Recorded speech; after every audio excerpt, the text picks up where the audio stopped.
I'm gonna have to go here, bro. So it's like we have to redefine certain narratives or certain stories.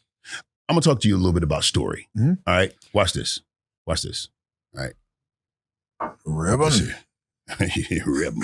All right, so no, that's Deacon Bowe. them niggas be drinking. So if I ask you what this is, what is it? I know it's a drink. I don't know which one it is. All right, so this is Eagle Rare. It is in a heavy old-fashioned glass. It's about 1.5 ounces in here, and it's Eagle Rare 10-year anniversary bourbon. Okay. That's what it is. What does it mean?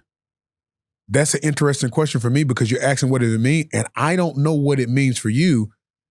What it means, you finna have a drink. Whatever you say about this outside of the facts of it is story.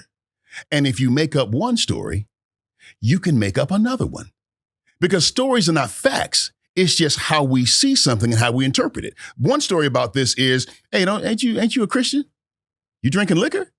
What is that about? What does that do for the world that's watching? Right. Another story could be, oh man, my parents were alcoholics and they left us for days on their drinking benches. Okay. Another story is, oh man, you know what? That's the kind I got. I've been looking for that. Where did you get it? Man, you're that kind of dude. You got Eagle Rare? My point is, we have to have the courage to go back and check some of the stories that we have told about ourselves, DZ, our capabilities, what we're able to do, what we're not able to do, things that people told us about ourselves and we believed it. And so you're living under your privilege. It's like, I can look at you and I can say, yo, you could actually be very good in this space. But if you don't see it because of the stories you're telling yourself, there's a certain part of happiness and even fulfillment and effectiveness that's going to always elude you. Because of the story you telling yourself about what happened. How this played out, you have a story attached to it, and that's robbing you of your happiness. Oh my God. Yeah. And the courage is being able to go and grab those stories and look at them a different way and say, maybe, just like, man, that's a whole podcast back by itself. Maybe there's another way to think about that. We as humans have so many stories that come from our experiences, our pains, our traumas, and our past. And that moves over a situation that robs us from our happiness. Mm-hmm. Because we're thinking somebody doing A, they really are doing D, but we got a story for A, B, and C. Come on. And so they did D, but we see A, B, and C. And when we even ask them about D and they don't answer D, then we see E. Wow. Does that make sense? Yeah. I think it makes sense. Reverend, you good? Oh, I don't know what happened, man. I think it has a hole in this thing here. Put it over there. Yeah. But the truth is, we had to have the courage to really look at our stories and say something else about it. Because if you make up one story, if you arrive at one story, you can arrive at another one. And man, I'm saying, man, if we can live in that space, DZ, that outside of the facts of a situation, everything else outside of that is story. And stories are not real. No. Stories are what we think and how we feel about something, but it's not real. And if you can make up one story, you can make up another one. Wow. You can arrive at another one. Man, and in order for us to be happy, we got to be okay with saying, happy wife, happy life, that ain't my story. Right. You understand what I'm saying? Right. The biggest antlers in the room wins. That ain't my story. Yeah. I don't want it to be my story. Man, this is so powerful about these stories because I really think that a lot of stories have robbed us as men. And really being able to go back and manage that energy. Oof. Because that's what I'm like. There's currency in that story. It's what I realized when you was talking about stories, I was thinking about the hitting things that are on auto draft that are automatically debiting out of you. Oh, okay. You gonna go there? Yeah.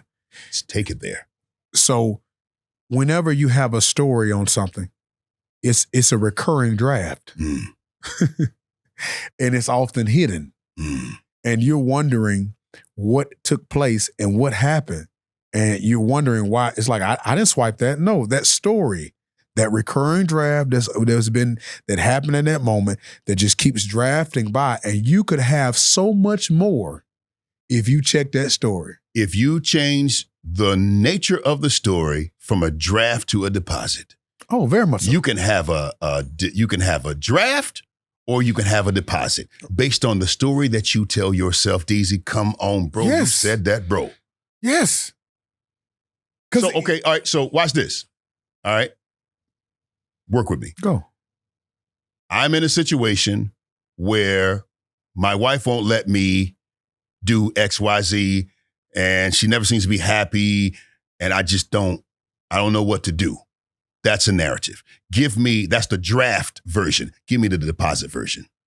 In this situation, this man has given away a power or energy that I'm not sure I know the full story of. His story is, my wife won't let me. I don't know the thing that's there, but here's one thing that he can take back authority of, is realizing that every decision you make is your decision. You saying your wife won't let you is you giving away a level of authority. Here's what I want to know. What's the story behind it? Because your wife has a story why it's an issue. And I don't want to negate her perspective because she may have some valid reasons why this is a concern. But you as a man have an opportunity to stand in what you need to take ownership, to make a decision, but also be able to get into a place to hear what's the concern of the wife and get into that and challenge and narrate that story to move into a place of power and authority. I love it. So your decision can turn it from a draft to a deposit. Yes. So your decision about how you move with everything around you can turn the story you tell about it from a draft, which is costing you, to a deposit, which empowers you. So go ahead. Like my wife won't let me. Is your wife not letting you because you're indecisive? And when you make a decision, you're indecisive about it, what end up being her responsibility. So she don't want to let you do this because she feel like you're going to drop the ball and it's going to be her. So she like, no, I don't want you to do such and such and such. Because you got to get to the story. Yeah. Yeah. You got to take responsibility to pull this back. Why is this area passing? This is an area of trust. Yeah. For somebody to say, I won't let you, but another part is, it's the ability to say, if this is important to you, hey, I understand your area. I understand your concerns. This is what I desire to do. And how can I do this and you and I both feel safe? There you go. That's a different conversation. But you're getting out of the passenger seat and you're getting in the driver's seat. You cannot be passive in and this, you can't man. be silent. DZ,